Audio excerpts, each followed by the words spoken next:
Hello and welcome, I'm Arumba, thank you for joining me. This is Arumba's agenda for April 21st, 2019.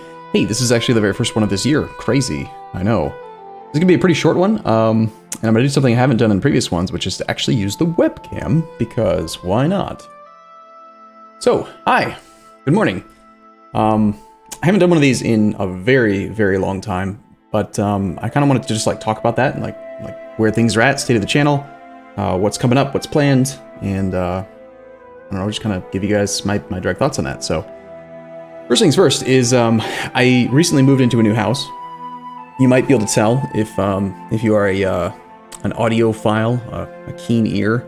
I still have a very slight audio issue that I'm trying to work out. You can see behind me that there's no sound tile like I had in my previous house in my office, so there's a little bit of an echo. The room is it's quite large. It's got some pretty open, empty walls, and that causes some reverberation, which can kind of sound good in a music hall, but not so good in a recording type environment. So, been doing what I can to minimize it. I've got furniture and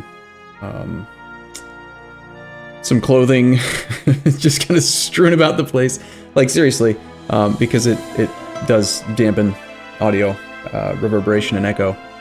I'm going to be putting up some canvas paintings and heavier curtains, and if none of that solves the problem completely, then I will resort back to sound foam. Although this is the first home in the last four that I don't own directly. This is the first time I've rented / leased a house.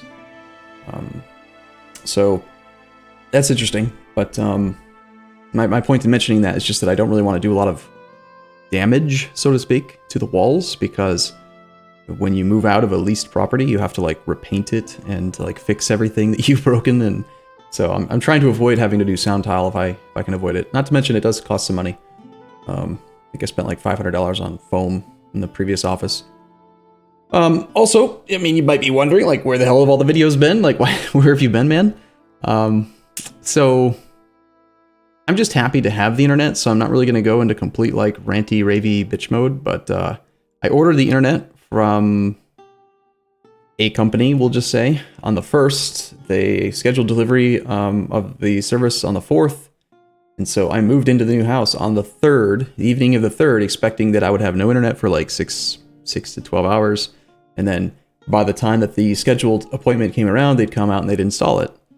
So I thought I'd just be down for one day. I streamed on Wednesday the 3rd, and then I thought Thursday I'd be back on the 4th, but that didn't happen because, and this is what really pissed me off, apparently they actually came out on the 1st and noticed that the previous tenant did not have their service. They were with another provider, and I was asking for them to install gigabit internet, which is it's a fiber connection.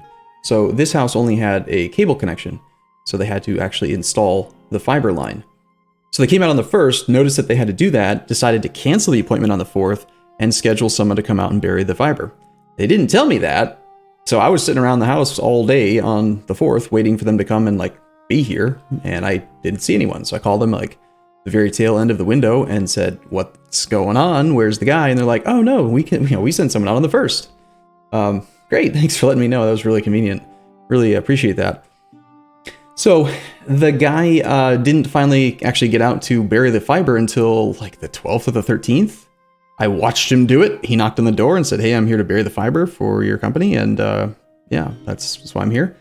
And then they still wouldn't schedule the actual in-house thing. And it didn't actually get done until the 18th.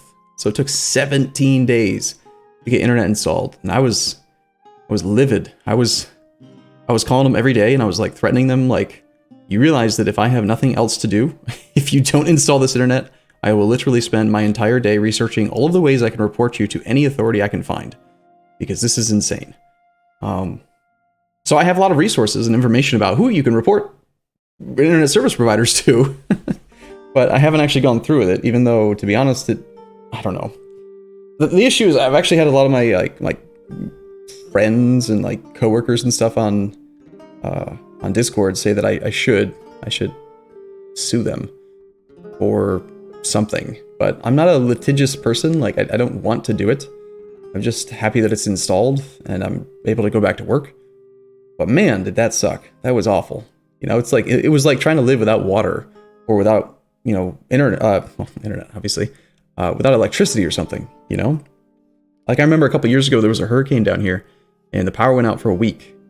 And granted, that's not nearly as bad as it's been for some other places, but for me, you know, going from being an internet person every single day, streaming and recording and all that, to having no power was like, okay, how do you heat the water? I guess you use the propane tank on your grill. You know, how do you feed the kids when you don't have any hot water or power and you have an electric stove? Anyway, it felt like that. So that's a big part of like where I've been. However, I also just want to address like the larger, like last 6 months to a year. You may have noticed that the number of videos on YouTube has come down. At the absolute height of the amount of content that I was making 12 videos a day for YouTube.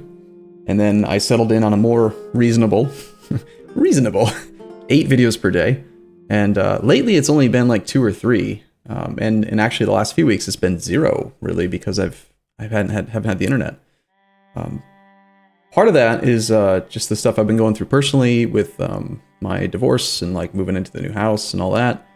But also I think it's worth mentioning just that YouTube has yet again continued to fail in being a proper monetizable.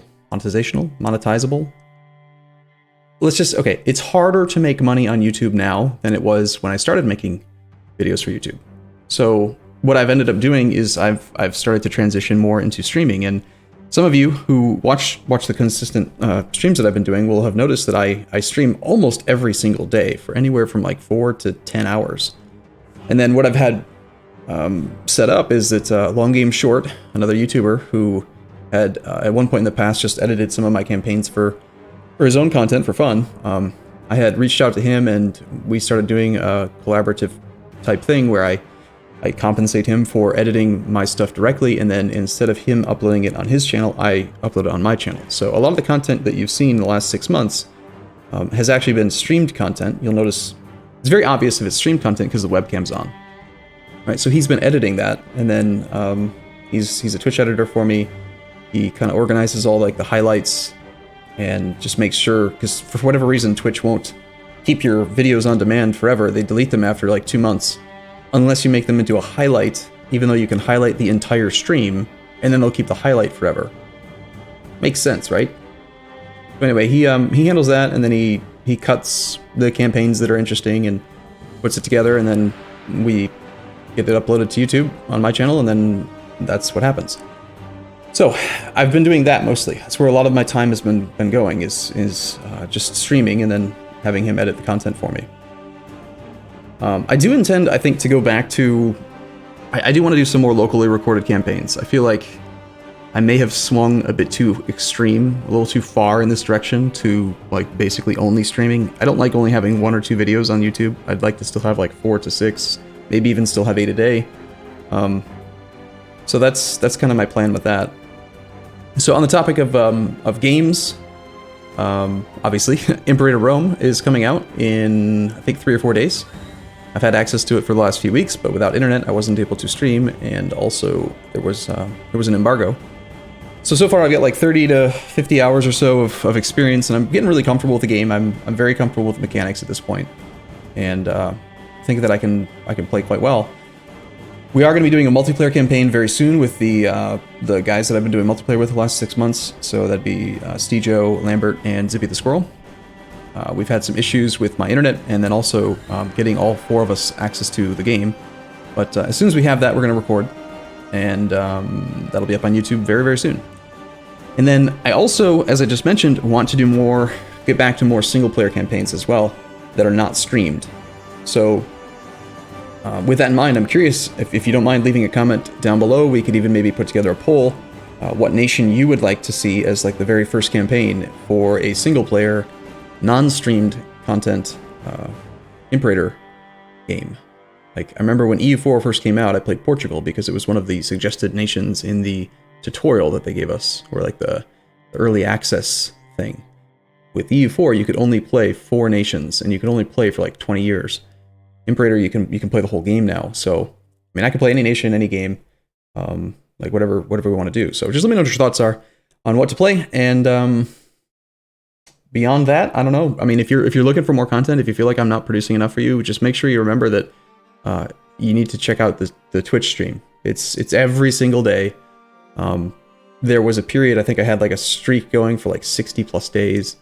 It's very rare that I miss any time streaming on Twitch. And also on that topic, I'm just going to mention, if you're wondering why I don't stream on YouTube, it's because two reasons. Number one is that Twitch has an agreement that you sign when you become a Twitch channel that technically the agreement says that you're not allowed to stream on any other platforms.